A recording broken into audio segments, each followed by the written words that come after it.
What is going on, guys? In today's video I will show you the best Bone Storm Blood Mage build in Path of Exile 2. So in this guide I will give you a quick overview of the setup, then I will explain what skill gems and upgrades should you focus on. Then as well we'll see what is the best gear and how to get it for both the mid game and the end game. And then finally we will go over the passive tree, attributes, your skill rotations, and even what Atlas passive should you use, so we would be able to get the highest damage possible and much more. If you are looking for this build on the website, then click my link in this video's description or the pinned comment. This setup is known as the Bone Storm Witch build, and this skill by itself is a slow clearing ability, but with the right gems, passives and synergies, we can make it 100 times better, and this is exactly what we have right here. This build also has two variants, so going full crit chance, what I will personally be doing for myself, or then perhaps go with the Detonate a Dead variant. Both of these will excel at different things, so which one you choose is up to you. This variant, so the full crit chance setup, excels at huge amount of damage. We won't be focusing on anything else besides the massive crits and stacking as much life as possible, because the more life/defense we have, the more damage we can do in return. Also, at some point in the later game, some lowered gear players might run into a mana problem, but lucky for us, the Witch has many tools to address this problem. And with optimized gear, we need nothing more than a single stat roll on our weapon or the gear to completely solve this issue. So if you are finally looking for a super fun Blood Mage build that primarily doesn't use the life leech, but instead goes full life and full crit, then this is the one for you.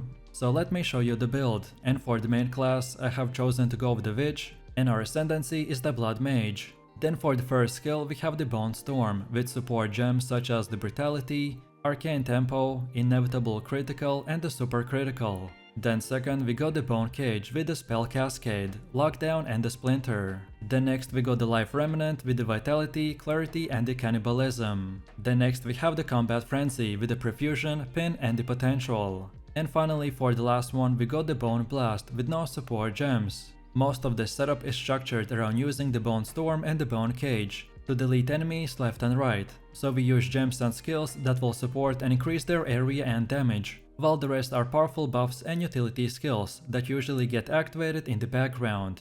Next we also have a leveling build, as before getting the Bone Storm and unlocking the Life Remnant, and even before spending your first 2 ascendancy points, the Blood Mage DPS can be quite a bit low, so this setup should make it easier for you to start actually building the setup before you get our main skills and the nodes working. For the first one we got the Essence Drain with a support gem called the Withering Touch. Next we have the Contagion with the Swift Affliction. Then third we got the Bone Storm with the Brutality and Pierce. And finally we have the Bone Cage with the Spell Cascade and the Lockdown. And then after you invest your first 2 ascendancy points, then now you can start dropping off skills and only using our main setup. Next up we have our passive tree. And if you are interested in a full in-depth guide on how it works, then check out my beginner guide. So let's take a look at our setup, and we want to start at the spell and minion damage increase node. Then next we want to keep on going like this until we get to our first stop, which is the potent incantation. Then now keep on going to the right side to get this critical exploit. Then now we circle back a little and keep going like this until we get the sudden escalation.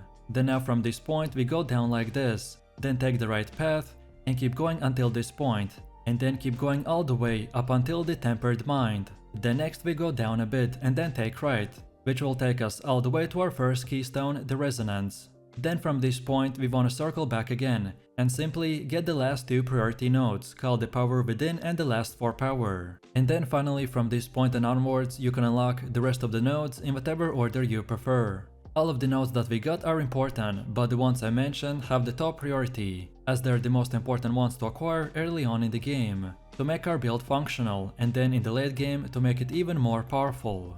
Also, as far as attributes go, so you just simply want to fill your attribute requirements for the gear and skill gems, and then after that spend the rest of your leftover attributes into more strength. And then now let's go all the way to the middle again, and for ascendancy build this is what we have. So at the beginning you want to unlock the Sangumancy, but please don't get it too early. This node is required for every Blood Mage, and this ability does ton of self damage, and it can be quite hard to mitigate this in the early game. So I recommend for you to wait until you complete your second trial, and then take your first and second ascendancy at the same time. So then after the second trial you want to get the Grasping Wounds. This one will make you significantly tankier and synergize very well with the ascendancy. So as I said before, get both these ascendancies at the same time. Then next, take the Gore Spike. This will scale off your maximum life and is a big damage boost. And then finally, for the fourth option, you want to take the Crimson Power, as this will give you a massive energy shield body armor, and this will also scale really well with our previous Gore Spike.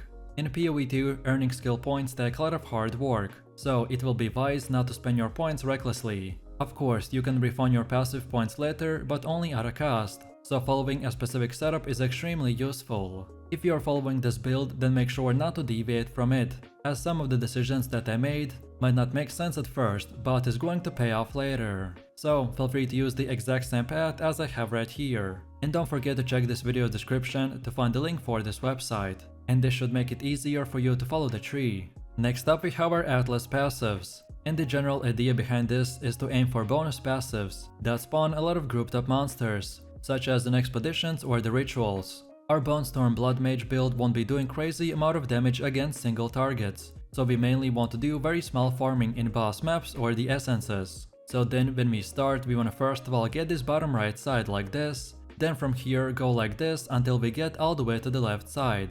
And then when all of these passives are done, then now we go again to the middle, and now take the middle path and then go a bit to the left again and get all of these nodes. Then next we have our gear. The weapon of our choice is the Attuned Wand with the mana drain, and for the extra bonuses we want increased spell damage, plus 3 levels to all physical spell skills, then also increased critical hit chance, and more percentage to critical damage bonus. Next we also have the offhand called the Emblem Crest Shield, with the armor and energy shield. This specific shield is the best job that I got, but it's not required. However, for bonuses we want max life, cold and fire resistance. Remember that our main goal is to stack as much life and resistances as possible, so that's why you will see few stats repeating all over again. Then for the helmet we have the Expert Vicar Tiara with the energy shield, and for more we want max life, cold and fire resistance. Then for the chest we have the Guild Vestments with the armor and energy shield. And for bonus stats we need max life, evasion rating and the fire resistance. Then for the belt we have the Rawhide belt with the increased recovery to the flask,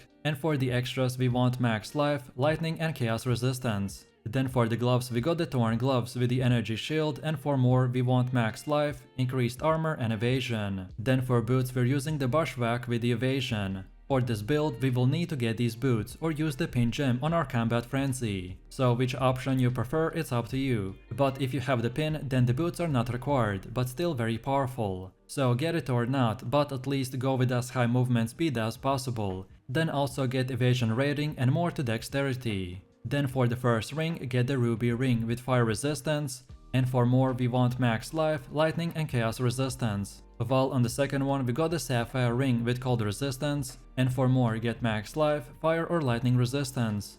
And finally for the amulet get the Solar Amulet with more to spirit and max life. No matter which gear you choose, at least try to get 75% resistance cap on all 4 elements. Then next we have the runes. During early item progression, most gear will be socketed with resistant runes like the Desert Rune, Glacial Rune or the Storm Rune. But once elemental resistances have been capped, and the elemental resistant runes are no longer necessary, you then want to opt in to increase their maximum life with body runes or consider socketing a soul core. So overall for our weapon we're using the Iron Rune. Then for the helmet we have the Glacial Rune, and then for the rest of our equipment we are going with the Storm Rune. As the game just launched, so this is a starter setup, which should be more of an example of what stats and prefixes to look for. And as far as getting this gear goes, by far the best way to get better gear in the campaign is to check the vendor in the town each time you level up, as vendors can change their offerings based on your level, so this is the best way to find upgrades. Also, if you are desperately in the need of a weapon upgrade, then you can check the previous act vendors as well. And then after level 65, you then want to farm and continue repeating your maps until tier 16. And again, for more farming guides, check out my gearing guide video. Then on top of this, we need to quickly look into the charms. Charms are incredibly useful, as by having the right one equipped at the right time can save you from dying. If you are struggling with certain bosses, then look into what damage type they are using, and then use that specific charm to increase your resistance. For me personally, I like to use the Stone Charm for stuns, then the Amethyst Charm for chaos damage, and finally the Ruby Charm for fire damage, But as I said, which one you choose will entirely depend on the enemies that you are fighting, so feel free to experiment and mix and match. And now finally, let's quickly take a look at how this build will work. Our main rotation will be the same, no matter if you choose to go with the full crit or the detonator variant. So for weak enemies we simply want to choose a target, and then just spam the Bone Storm with the Bone Cage. And then for bosses or elites we still do the same thing, just this time also integrate the Bone Blast with the Bone Storm and the Bone Cage, and it's that easy. Most of our buffs will work in the background, which will give us the real damage, so then all you have to do is get used to the mechanics, which are mainly to use the channeling trick, then to be kiting enemies 24/7 and pick up the life remnants. And then from here just spam the Bone Storm and the Bone Cage and have fun. And finally, if you're low geared and run into a mana problem, especially against bosses, then try to get a mana regen on a gear. For most players, there's no real way to solve the mana issue, until you get more familiarized with the mechanics and start getting better nodes and items. Also, this might sound obvious, especially at the beginning, but if you run out of mana, then just simply cast less skills and wait. You'll be doing very high damage anyways, so casting few less skills won't really impact the gameplay that much, but it may reduce your mana consumption, especially if you're under-geared or under-leveled. So let me know what you think about this build in the comments below. If you enjoyed this, then you definitely don't want to miss my top 3 best builds video, where I showed even more powerful builds. So click the screen now and I'll see you in the next one.